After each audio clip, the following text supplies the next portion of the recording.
question for you.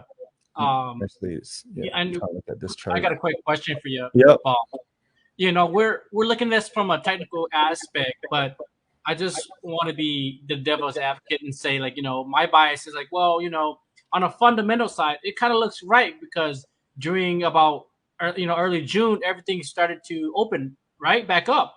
On a fundamental, the movie theaters are opening back up, and AMC is a movie, so everything's coming back to life. Wouldn't you think the price on the will go back up rather than just speculation of a bunch of people on social media trying to pump this? What's your take on that?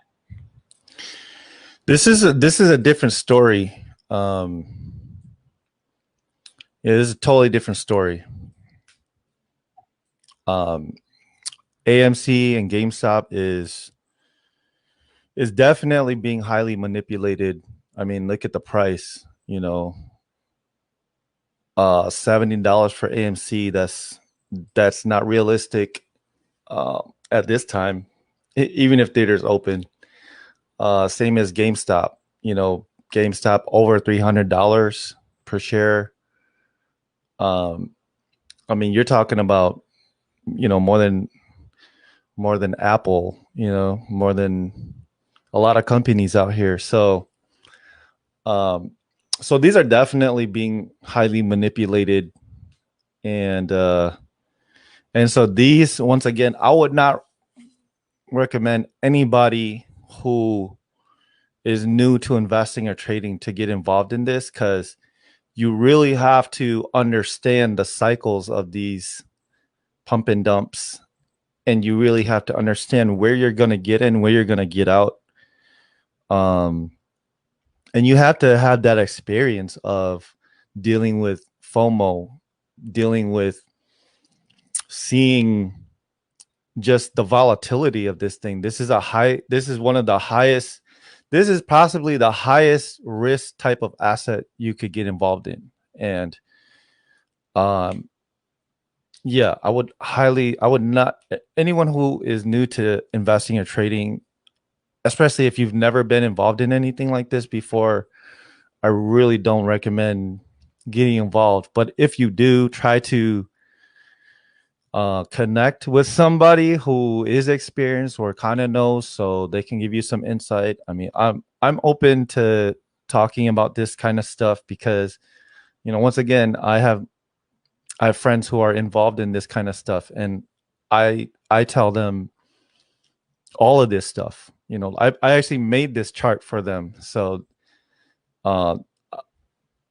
this chart and the GME chart. So I also share it in different Facebook groups and stuff like that. But these are mainly for my friends first, because I want them to understand what's going on and what they're getting involved in, because they were involved in it before I even got involved in it. So I wanted to just to give them more perspective on what they're getting involved in. But because I've been seeing this, this movement, right? They call it the Ape Movement, where it's like, it feels like the idea is just to throw your money in there. Don't ask questions. Don't worry about what's going on with your money. Don't pay attention to anything. And just keep throwing your money in there, and just keep throwing all your life savings in there. It seems like that's the message behind the Ape Movement. And it's like, and I think they see this thing as like we're battling against the hedge funds and the financial industry. And the thing is, especially if you're not very familiar with the stock market and how everything is laid out and everything works, that's a dangerous game to play. I'm not even trying to play that game. I'm not trying to battle any financial institutions or hedge funds. Like, I have no interest in that. All I'm interested is in, things that are volatile, stocks, futures, whatever it is. And I'm just trying to find my place to get in on a trade, enter in a trade. When I see some profit, take the profit, move on, move on to the next trade, move on to the next financial instrument, whatever it is. But this idea that people are battling against the institutions, um, that's a dangerous idea, because the institutions, like, this is their playground. This is their game. They've been doing this a long time. They're all connected. They know many ways to manipulate and bend things, and it wouldn't be fun. I wouldn't want to play in any game where all the rules are rigged for my opponent, and I have no idea what's going on and when. So yeah, my message is just try to learn more about what you're getting involved in. Definitely don't put any money in that you can't risk losing. And don't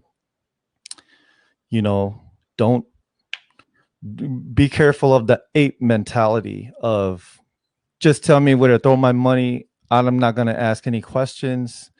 And yeah, just keep throwing all my life savings into there.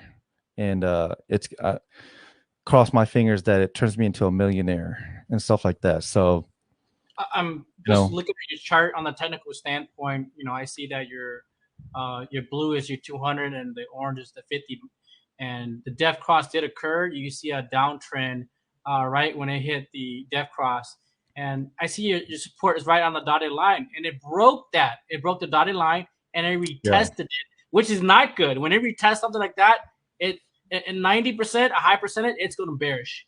And it's going to test that second support. So I see where you're seeing that from the technical standpoint, and it might go down to $20 point, and then who knows? It might consolidate in the 5 to 15. So who knows the next way a pump. So I would advise, definitely this is definitely for someone who is advanced. I myself, I'm not in this stuff. AMC, GameStop. I look at it, but I don't speculate in any of this stuff. To me, it's like it's very gambling looking. To me. Right. Yeah. Just like you said, looking at the chart, this is not normal movement. This is very odd. And that's when you can tell this is being heavily manipulated. And that is the hardest, type of investment to get involved in. You really have to be experienced. You really have to have a plan. And so, if it's like, if you're treating it like a lottery ticket, you're just like, let me get some shares. This is money. I don't mind losing. It's not going to hurt me if I lose it. And you just want to let it sit and see what happens. I think that's okay. But if you're trying to throw serious money in there, like, it's really going to hurt you. And you're really new to this and haven't been investing or trading a long time, have never been involved in anything like this, that's very dangerous. So I also that's that's enough with that too. So be okay. Yeah, let's move on. But let me just 500. Yeah, go ahead. Let me just say one last thing about this is that once again, before, right, all these pumps before, we were, the 50-day moving average was above the 200-day, and now that we're below, this is uncharted territory. So when we're breaking, supports and 50-day moving average is below the 200, this is uncharted territory. I don't know how low this is going to go. I don't know how long this is going to stay down here. So, but once again, if you're not seeing this stuff and you're throwing your money in there, like, try to learn this stuff or reach out to somebody who is paying attention to this stuff. Like, try to look at the charts or try to follow people who are charting this stuff.